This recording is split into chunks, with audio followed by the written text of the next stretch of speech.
Good afternoon. Welcome to this webinar with Joseph Curtatone, the Mayor of Somerville, Massachusetts. I'm Bob Behn. I'm a member of the faculty at Harvard University's Kennedy School of Government. I serve as the faculty chair of our executive education program, Driving Government Performance, Leadership Strategies that Produce Results. I'm also the author of a recently published book, The PerformanceStat Potential, which features our guest this afternoon. Joining with me here in Webinar Central is Anna Shanley. She's the Program Director of Driving Government Performance, and Gina Abadessa, the ACE Staff Assistant. They'll be monitoring the chat box, which is on your screen, and seeking to identify the most interesting, helpful, and of course challenging questions for our guest. The webinar will run approximately 45 minutes. And here's one useful detail. We're recording this, and we will post it on the web, and we will send all the participants a copy of the link so that if you want to review anything or you want to let your staff watch it, you'll be able to do that. Now let me introduce our guest. There he is, Mayor Curtatone of Somerville.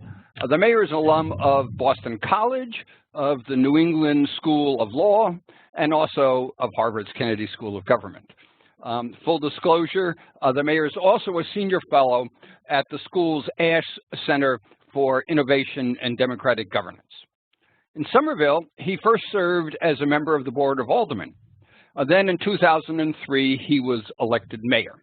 He has since been elected mayor in 2005, 2007, 2009, 2011, and 2013, and he was reelected 2 days ago.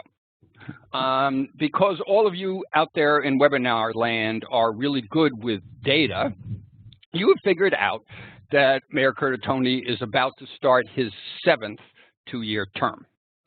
Actually, there hasn't been another candidate for mayor of Somerville since 2007.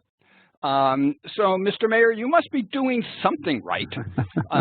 Actually, I suspect you're doing a lot of things right, but what we want to focus on today is your SomerStat leadership strategy. So let me start off with the simple basic question, what has SomerStat accomplished? That is, what are the most significant benefits of this strategy for the citizens of Somerville? Well, thanks, Bob, and I'm proud to join Michael, Anna, and Gina, and welcome all our attendees on the webinar. Well, SomerStat has allowed us to gain trust and confidence by being more transparent and accountable because we can deliver results.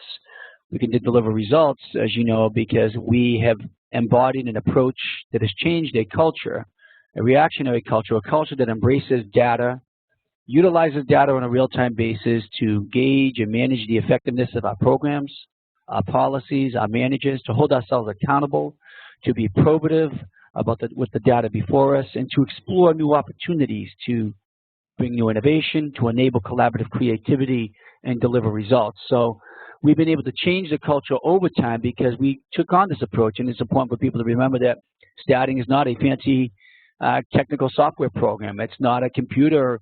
It's not hardware. It's, are we willing to change culture? Are we willing to be abnormal? Are we willing to embrace data, to be probative on data, and dig on that data wherever it takes us to deliver results to the people that we represent? So how does the data affect the culture? This strikes me as an interesting concept, that you can use data to change culture. Obviously, a little bit of your leadership strategy was involved here as well, but explain how that happened. Well, I think it does have to come from the top, and there was a new culture we wanted to embark upon. Working with experts like yourself, the Kennedy School and Rappaport, I was able to be introduced years ago to Martin O'Malley when he was mayor of Baltimore, and I was amazed how the culture was changed, the management culture, the expectation culture of a public institution was changed, and we were able to change it here because data is powerful.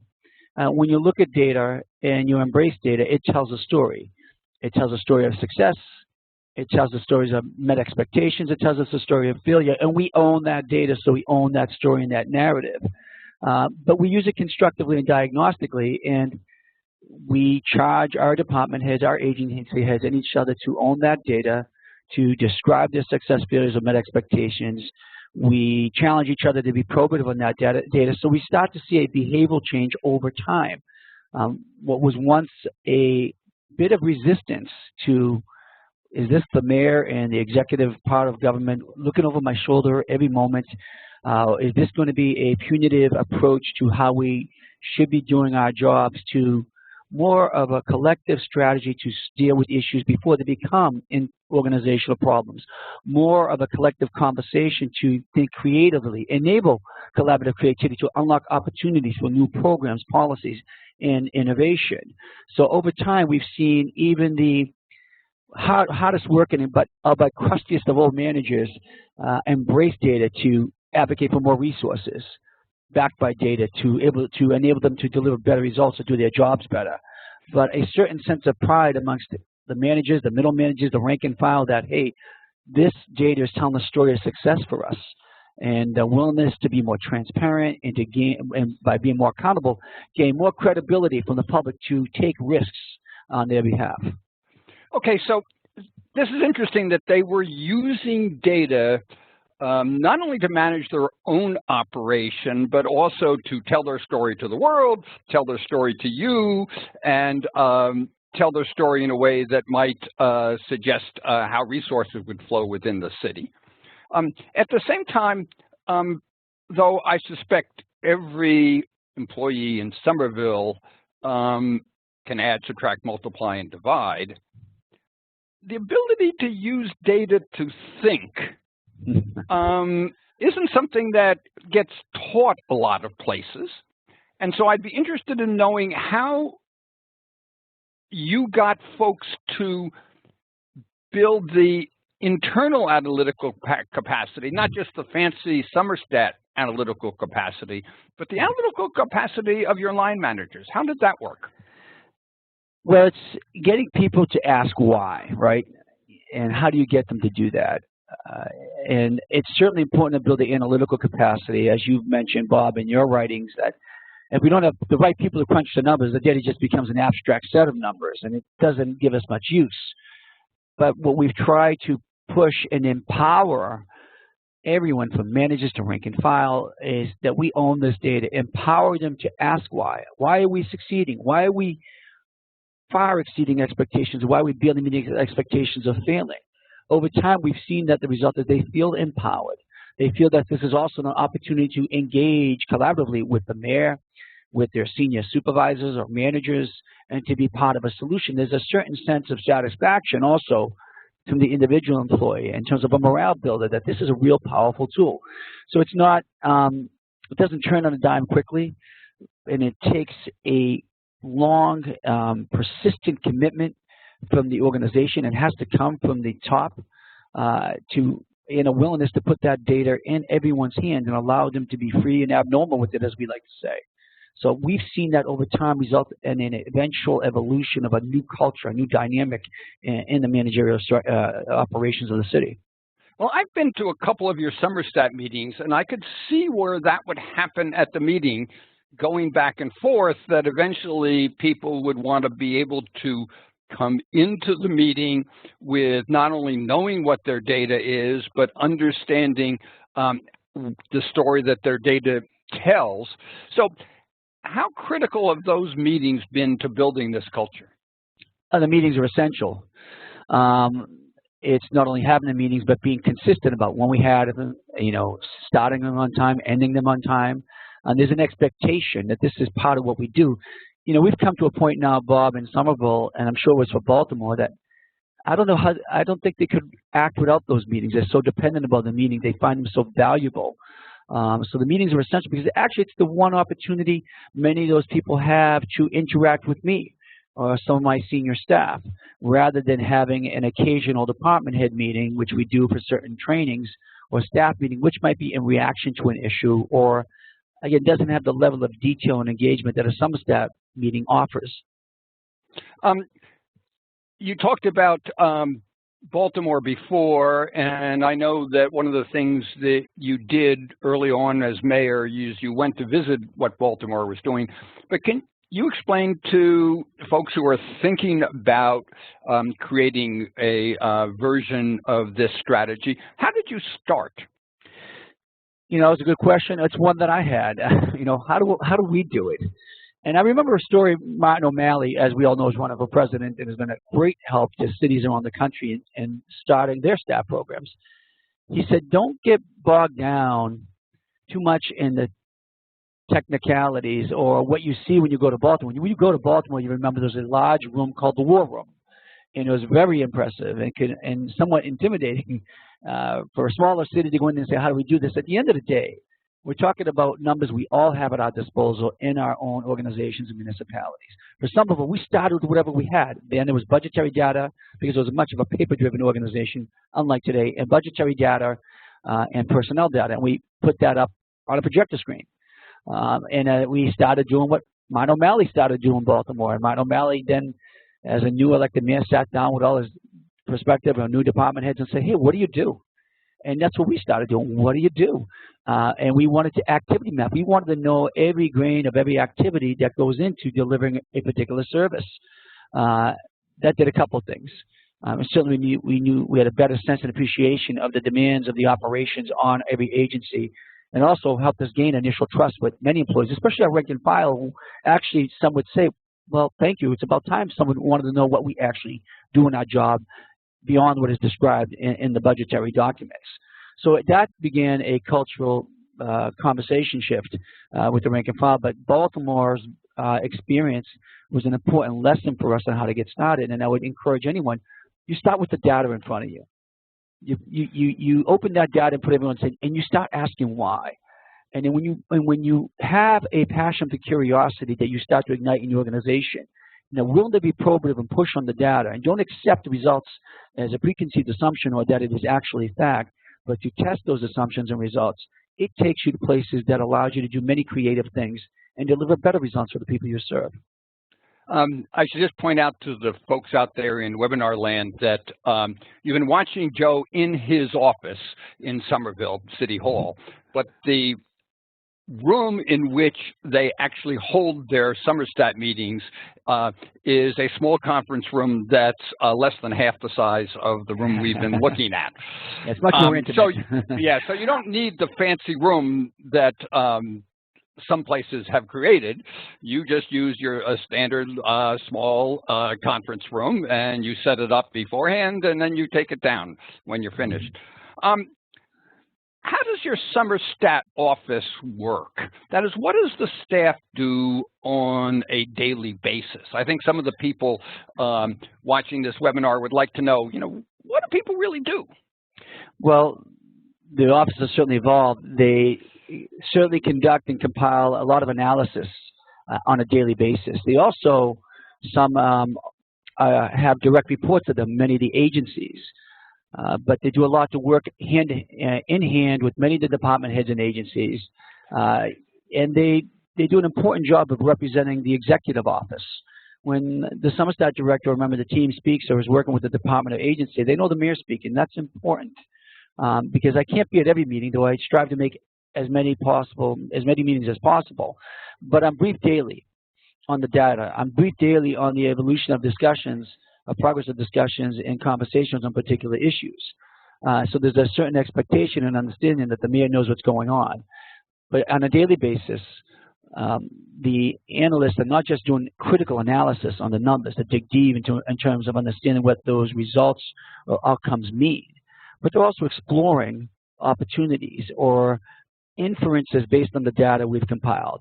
They're engaging in conversation with every member of the team in a particular department they may be working with, and not just the agency, but sometimes, a lot of times, the rank and file. And those conversations and that information is being brought to bear in the meetings that will take place. So it's a very, for a stat program, it's not static. It's very dynamic, and I think that's an important distinction about the Somerville stat program. That we go well beyond the operational performance of the departments of the city, which are critical, certainly. But the way we allow our SomerStat team to be sort of untethered to operate throughout the city without boundaries has certainly contributed to the cultural change, the success that we have. But has opened the doors to many opportunities and innovations that most municipalities around the world are not doing. I must say I've heard you speak on several occasions, and most of those times you have said, my SomerStat staff speaks for me. That is, you've made it clear to the folks in different agencies that this is an important part of your management of the city. That's true. Go on. Sorry. Go on. No, that's true, and that's important. That was emphasized to me by the Baltimore example. If we were going to change the culture, we're really going to flip it on its up and over and turn it all the way around 360 degrees. It had to be, but we have to have buy-in, but it had to be emphasized that this comes from me. This is what we're going to do, and they speak for me, and they represent the highest level of decision making in the organization. So I'm sure it hasn't been all this simple and smooth ride in Somerville. So what have been the biggest challenges you've had taking the strategy that's been used elsewhere and making it work in your particular city? Well, you know, with any type of change, there's the challenge of change, right? There's the human challenge, and even the most innovative people are, you know, resistant to change. But that hasn't been as difficult of a hurdle as many would expect. It just takes persistence and support of one another to move it forward. Luckily, there are great examples, and Bob, you point them out in your writings of where you can learn lessons from. And having the example of Baltimore and others has certainly helped Somerville when we were launching here. We knew of what worked for them. We knew what was a major challenge that did not work for them. We knew many of the questions we wanted to ask, so it certainly put us in a better prepared position. And my hope is that who comes after us will be better prepared by our example. But one of the lessons, one of the challenges we avoided is not to become static with the stats. Not to let you know that the science or the approach and the method of statting as a strategic management tool can take you to places beyond measuring the effective and efficient operations of an organization. But with anything, I think you run into challenges when you don't allow yourself to follow that data freely, when you do not empower those, for instance, in the SomerStat office to push and explore in terms of digging down in terms of what are the variables that are truly driving a particular outcome or what the potential opportunities would be. And again, we've learned those lessons from the communities who've taught us, like Baltimore, that allowed us to avoid those challenges. But when anything else, it's going to be buy-in. It's the human challenge of change, and with time, with persistence, with bringing everyone on the table to own the data information, we've been able to adapt and move forward on that. Well, I don't think most people who work for the city of Somerville would doubt that you were persistent. That's true.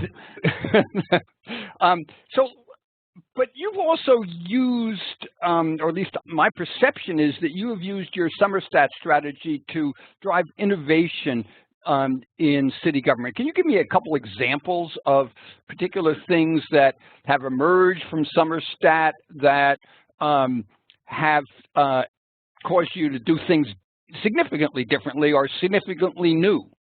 Certainly, you know, coming into a new administration, you know, one of the major focuses is the basic and core operations of the city. I mean, we need to get things working, and we want to deliver results. So, services around public works, fixing potholes, removing graffiti, picking up trash and sanitation services need to work. But the ability to utilize that data on a crime prevention level and understand what is really at the root of driving crime in a community has been an innovation in determining, you know, what we measure, because what we measure matters. So, you know, some of the innovations we looked at, I think, have come across many different spectrums. At the public safety level, we're not just measuring arrest as a success. Arrest for us, we've come to understand as a measure of failure. You know, so we're really focused from a systems approach to measuring many of the other impacts on an individual's behavior to what would drive them to want to commit crime or to enact or conduct themselves in behavior that is detrimental to public safety. We're the first city in the world to measure happiness.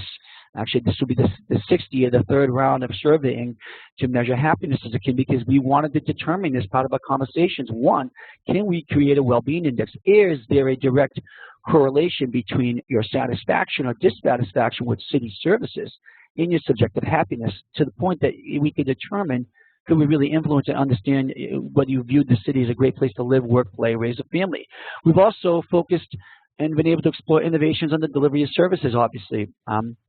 Just this morning, I used our parking app. We're the first city in Massachusetts to, on a customer service level, to deliver a better parking app, so you wouldn't have to want to go through the inconvenient way of finding coins to park for a great period of time. So we've been able to unlock technology for parking services. SomerStat has been able to look at better innovation and how we remove trash from the community. Years ago, we had a trash transfer station, and all the region's trash, much of it would be dumped in Somerville and moved out of there. We were able to look at a better way of doing that, benchmarking with communities around New England where we saved money on the services and able to rid our city of blight. So we've looked at innovation on the technical scale, on the delivery of services, on the contractual level to better outsource certain activities, on the human scale to measure happiness. And really now that is driving us to a more systems approach, understanding how the city works as an ecosystem.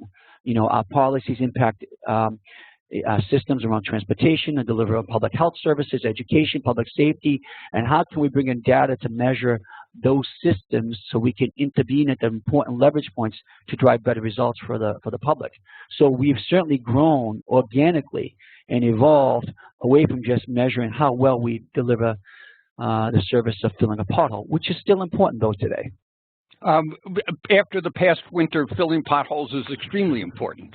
It is. And I would say that past winter was a great lesson in how we were more prepared than anybody else in the region.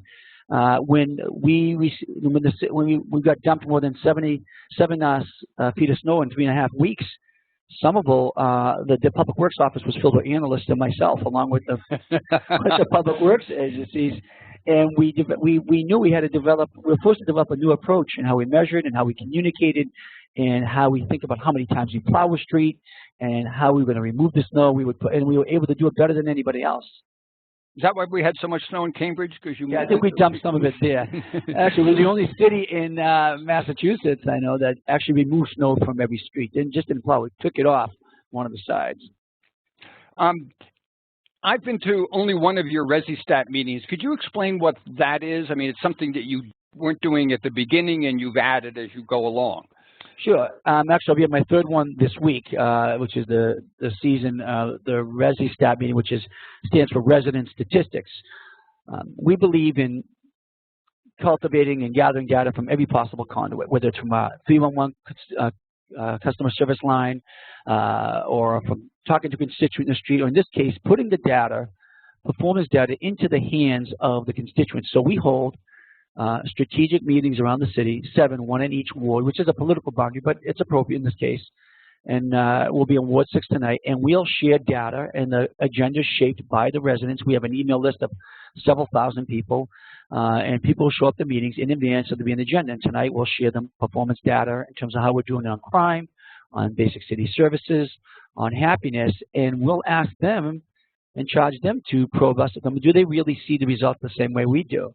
Are there any other trends that we're not catching that the data doesn't describe? What are the other forms of data they want to see? We'll also share with them a pretty cool new dashboard that nobody else in the world has, we're about to launch, on how we're measuring the basic service of the city and other long-term quality of life issues here in the city of Somerville. And it really empowers the community. And we believe strategic management and leadership, envisioning and planning, community empowerment are all aligned. And it's helped us gain confidence and trust from the people we represent. So when we want to borrow, take a major borrowing initiative or make an important decision, and we have data to back it up, people know that data is pretty accurate. And we see that culture shift in the community as well, the same we saw in the organization. We have some questions out there from webinar land. Anna, you want to tell us, give us one of them?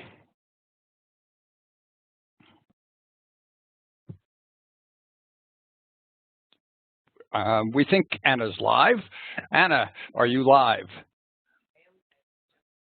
I think I saw one of them. If you want me to repeat it. Okay, here we are.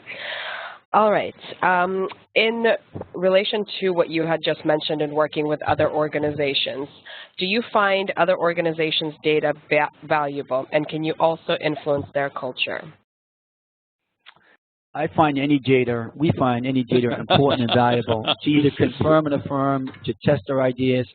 I don't know if I can influence another organization's culture, but I hope the lesson of Somerville piques a passion for curiosity. We were the founding and lead member of what is StatNet New England, so communities around New England that stat and working with the Commonwealth and the Collins Center at UMass Boston, but we work with communities in Nashua, New Hampshire to establish their stat programs, communities from around the globe.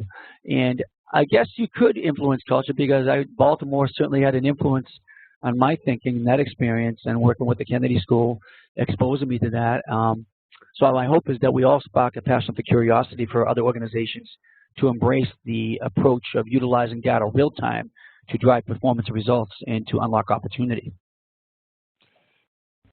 Another one? Yes.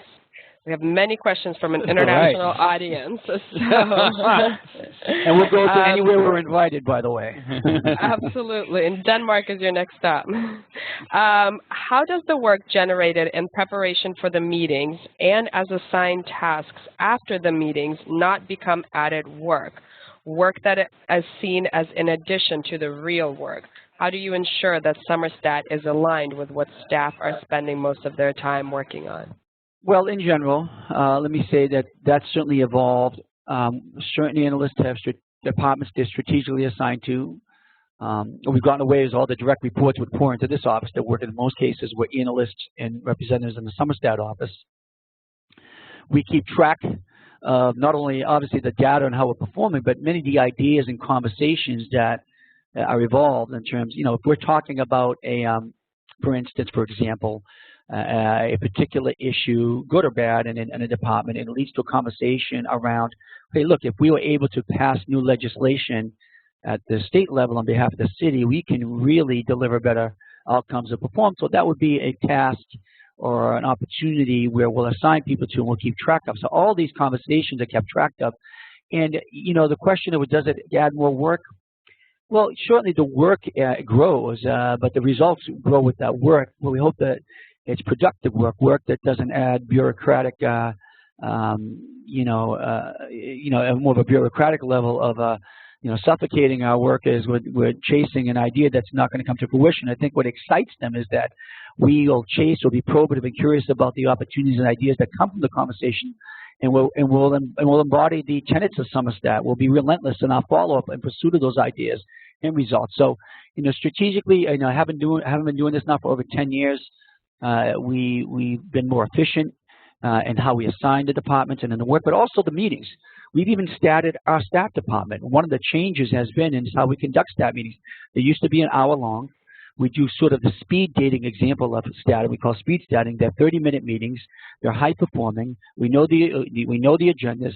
We work in collaboration with the department heads. That doesn't mean they get to influence an issue that they're not comfortable talking with. And we move we start those meetings on time. We end them on time, and we move quickly for results.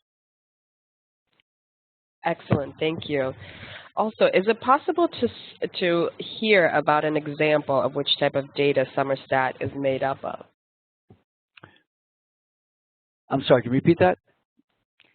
So is it possible for you to discuss a specific example of which type of data SomerStat is made up of? I guess the best way to describe the data comes from, where we started from just straight data at our disposal in a paper-driven culture, personnel data, your overtime, your salary costs, and your budgetary data, what you're spending on supplies and so forth. And that data is still there, but performance data comes into the mix. So everything is reconciled in the stat approach to not only what we're objective is in spending and what the values and goals and objectives that spending are aligned to in our budget. It was just now a performance-based budget. The activities around those budgetary we're trying to now start to drill down in the activities and hope to get into activity-based costing. But the data comes from many sources. It comes from our budget. It comes from our HR department. It comes from our constituent service line, the calls that come in for services, for the city to deliver services. A good example would be in our SomerStat meeting, not that it was mentioned, despite what is on my dashboard, we started to hear some comments on 2 previous SomerStat meetings from constituents about dissatisfaction on the amount of time it's taken to respond to street lights that are not working and not in working order. So we take those types of human comments and try to reconcile it against the hard data that is coming into either online or social media or a 311 call center to understand that is there a new spike in issues regarding streetlights. So the data comes from many possible sources. Some of it you can intuitively guess, but also we certainly reconcile that against what we're hearing on the street, the community, constituent service line, and we reconcile that to get a better understanding to what has actually happened on the ground. I hope that answers the question. Let me interject here because I like the streetlight example. It's a common problem. Streetlights go out, nobody pays any attention, but people will call in, people request it. Suppose I'm the head of the streetlight agency. I don't know what the streetlight agency is in Somerville, but there's somebody that's responsible for that. What type of data should I be concerned about when I come to a SomerStat meeting about streetlights? What am I responsible for? How does that work? Well, if you're in this case, it would be the highway department, whether your rank and file employees are dealing directly with that issue, or you have an outside contractor. There'll be no gotcha, and it will tell you, look, one of the issues that are popping up, or they may even bring it up at times now. They'll be more forthcoming since we've changed over the years that we're getting a lot of complaints about the service level agreement time. And in Somerville, every department has a service level agreement with the Office of Constituent Services. You will fix, in this case, streetlights within a certain amount of hours that we're surpassing. We're not meeting our service level agreements with the public and with fellow departments and what is going on. And there'll be an expectation that that department head or agency will be able to speak to that. And many times they won't have the solution. They'll at least tell us they recognize the problems here, and they'll try to describe what the variables influencing that problem are. And there'll be a collective conversation on what is driving that. Is there a contractual issue with the vendor in the city if it's an outside contractor? Is there a human resource issue in terms of how we're able to staff this particular problem, and we need a conversation with HR and the law department on the employee contract? Or, hey, did we just make a mistake? What we then want to do is, one, not only bring our service level agreement into line, but we then want to respond back to the public. Look, we had an issue. Here's where we failed in performance. Here's what was driving it. Here's how we addressed it. And that is a powerful response for any institution to make to the people they represent and who they're advocating for, and it certainly gains us a lot of trust. But in the stat meeting, they expect to own that data because whether they know it or not and whether they think they're at fault or not, they own it. Their name is on that department head. So you have a 311 phone number in Somerville, right? Yes. So I could call in and say the street light in front of my house is out. What's the sort of standard for how quick a street light should be fixed? I mean, is it 1 day, 1 week, 1 month? I can't remember the street light, but it'd be something typical like that. They're going to time standard. For instance, a pothole would be 48 hours. Okay.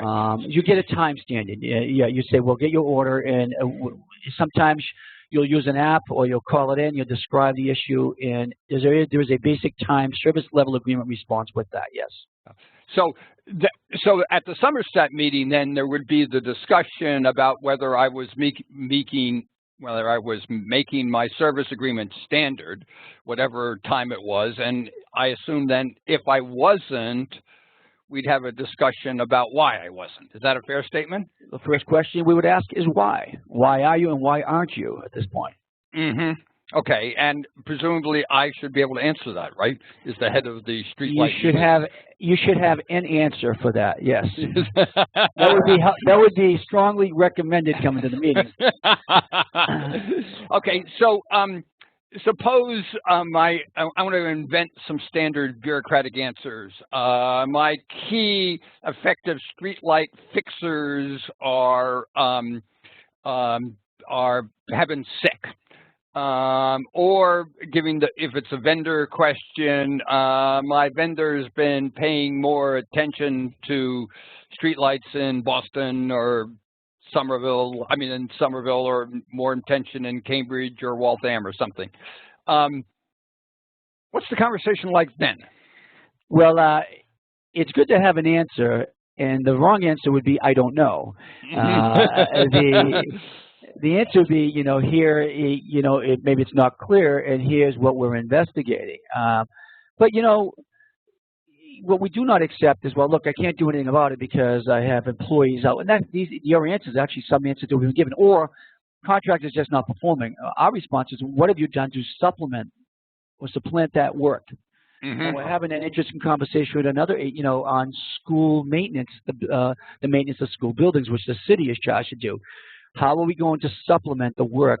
If there's too much for a rank and file employee working very hard, how are we going to supplement that to meet service level agreements? Because not meeting a service level agreement is not an option. And adjusting service level agreements for a slower response time, it could be an option. But then the question, what is the trade-off in value?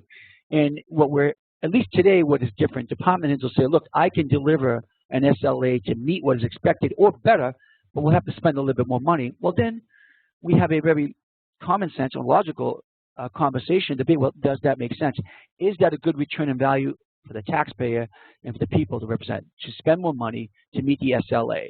But what we won't do is sort of abide by the, a bad adage of, you build capacity around incompetency. In this case, we do not want to build capacity around a bad service level agreement. We want to deliver. We're here to deliver results. We got any other questions here? Yes, we have many to choose from. This one is coming from China. Are there any disadvantages of SomerStat, and what is the future direction of improvement? There is no disadvantage. I see none. It'd be a disadvantage if you limit what the future possibilities for improvements are. SomerStat in Somerville, there's no example like Somerville STAT program because we've taken it to new regions. We've explored new worlds. We are measuring not only, again, operational effectiveness and implementing new measures of accountability and transparency, but again, we're now measuring human progress and social progress. Data from every conduit about anything happening in this ecosystem of a city is important to the organization within and how we deliver services outside of the walls of this building. So there is no limit to what we can do, only if you limit what you're willing to talk about. So don't become static with the statistics is a good lesson I have learned. Just for those of you out there in webinar land, surprised that Joe got a question from China. He actually spent some time in China here during the past year, so he's not unknown there. Another question. Another question is regarding software and technologies. A lot of people are interested to know what type of data systems are you using to collect the data? Is there a specific software suited for this? There is an answer to this. I have my former SomerStat director and chief of staff there, Dan Hadley, is going to relay some information on that. The data set, it's certainly evolved on the data sets. In some of what was difficult, I said one of the challenges, we have many legacy systems. And really extrapolating the data from some of those legacy software systems was very difficult. And I think the challenges, I guess, for some communities like Somerville, which are smaller cities, which haven't invested in modernizing their IT systems and software systems, that could be a challenge. But, we now have the ability, we've upgraded our software systems. In Somerville, we use a system called Munis, or a municipal management system. There are different modules that come with that. But even on our Office of Constituent Services 311, we've evolved now to a third iteration of software system to gain as a customer response module. It's a CRM, so the customer service module. There's now many products, whereas 12 years ago, Motorola and others, a couple had the market on it. And there's so many new opportunities there in terms of how you can utilize new custom response module. But, I guess it's how old are your legacy systems, how improved are they? They've been a limit, to the ability to do more coding and programming, but we've improved them here in Somerville over time, and the benefit of that is that we've been able to do some more innovative analysis of the data at our fingertips. In general, that's important, but we can provide some information exactly what we're doing now. Okay. Another question here? Yes. Does the institution use service level agreement for all the sectors? Yes, we have SLA for all the city agencies.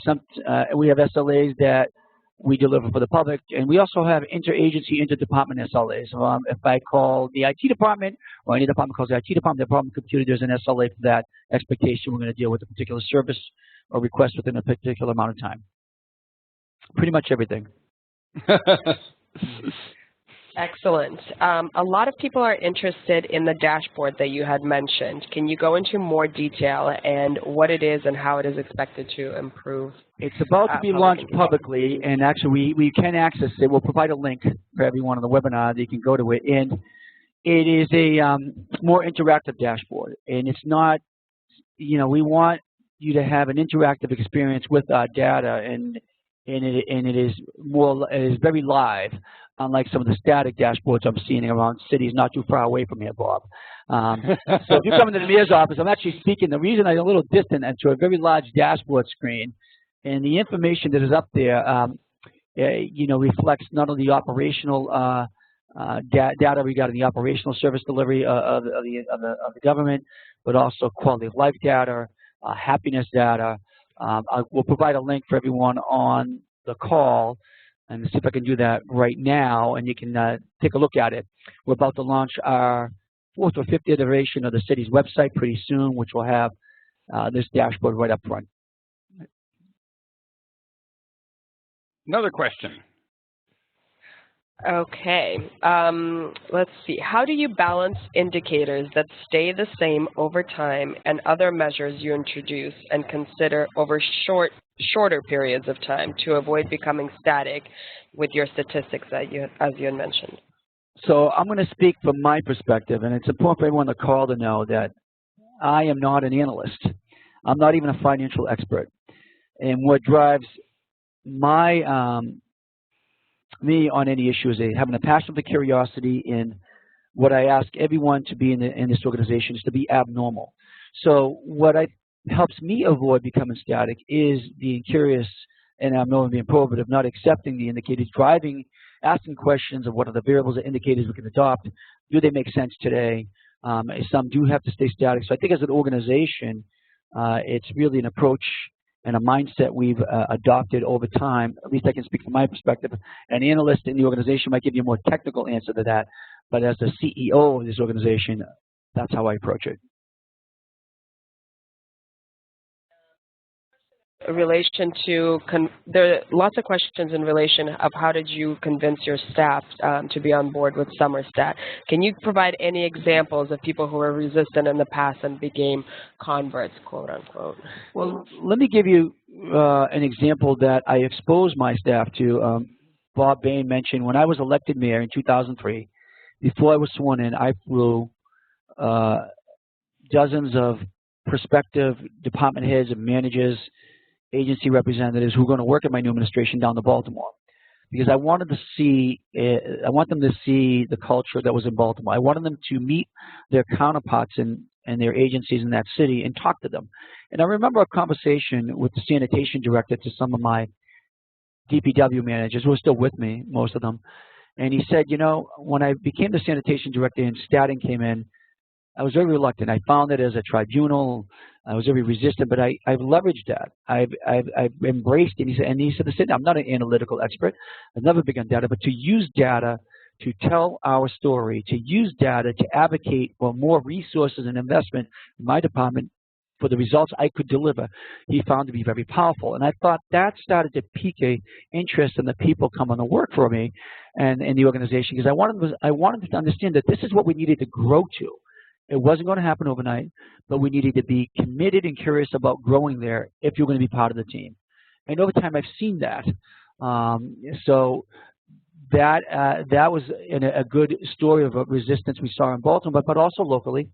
I remember having a meeting with the rank and file employees in the Public Works Division, which, for those of you not familiar, delivers basic service of sanitation, road repairs, highway improvements, quality of life services in the city, and explained to them what we wanted to do, because we started with mapping all the activities in that department, which is really several agencies, highway, sanitation, and others in the Public Works Department. What I found is people were ecstatic that we really wanted to know and talk about what their activities were, because most of us had no clue about the job they had to do. And I served 8 years in the legislative body in the city, couldn't describe what an employee who was picking up dead animals was doing every day on their job. I think it opened up a mindset, well, there might be a better appreciation for the work that we do in this department. And what I asked them is to do there had to be a level of trust that we were going to, this was an opportunity for them to not only talk about the results, to showcase the results, but to advocate for resources and investment that would help them do their jobs better, and at the end of the day, really to make their everyday lives and their work better. But it was also incumbent upon myself to deliver my results for those departments. So we made those investments over time, and over time, that certainly garnered more trust and embracing of our approach to management. A couple more questions, Anna. Okay, great. When engaging residents with the data, do you find disparities between neighborhoods that emerge? If so, how is the data used to deal with those disparities in the decision-making process for allocation of resources within the community? It's not a large city. We're only 4.1 square miles for all Europeans, about 8 square kilometers, and 78,000 people. But we have neighborhoods that have, there are some certainly economic disparities and differences in neighborhoods. So there had been perceptions and were real perception, also realities of investment disparity, such as infrastructure and services in the eastern part of the city, which we call East Somerville, which was perceived, and for good reason, as the poor stepchild of the city. And it's some of the most diverse neighborhoods in a city that speaks 52 languages, where a third of the population is foreign born, and 2/3 of our school-age children receive reduced or free lunch. Many of them, the working class and working poor, lived in that part of the city. That data, even before we started sharing with residents, we understood there were disparity in services and the delivery of services. As administration, we took the initiative to bring that level of investment up in infrastructure, to have equity in the delivery of services. The data, certainly displaying that to the public, I think causes a certain level of constructive disequilibrium, that people sit on the edge of their chair and say, well, this is certainly not right. We should all be receiving the same level of service. We should all be receiving a great improvement in investment in our parks and our streetscapes. And over time, that has changed. And, we may have been way in front of that before we started conducting our SomerStat program, but we've shared that data with the public, because there are even still today many perceptions that some neighborhoods don't get as much as the others, but the data shows that's not actually the case. So I think it turns those perceptions on their head and gains a further level of trust between ourselves and the people we serve. How about one last question? Great, thank you. How do you use the data, the evidence, in forming and influencing your budget? This is a big concern for all. So we've all understand the concept of participatory budget. We've explored participatory budget on different levels, not just, and we've taken SomerStat data and requests and community input and put an emphasis and a priority in funding programs. Now, it's not just always we want money to build this thing in my neighborhood, but we'd like to see an investment in services on this particular quality of life issue in our neighborhood. It could be, a good example is, we need more code enforcement from the inspectional services department to make sure that properties are in compliance with all health and safety codes in our neighborhood. And we make a particular investment and have done so on the budget. And we use data that comes back from the SomerStat meetings in our constituents, so that, look, it's a real resident concern, not just a perception, but reality backed up by the types of calls we get from residents. And we've been able to get that investment to expand the staffing in our inspectional services department. And there are many examples like that. So we share that data back with the legislative body in the city, which approves or makes cuts to the budget we propose to them. And we actually put a narrative in our budget, our performance-based budget, to describe that priority. All of you out there in webinar land, I hope you will applaud loudly so they can actually hear it in Somerville City Hall. We thank Mayor Curtatone for his help and for his staff who made sure that we could do this long distance, even though it's not that long a distance. And thank you all very much. We appreciate your participation. Let us know what you thought. Thank you.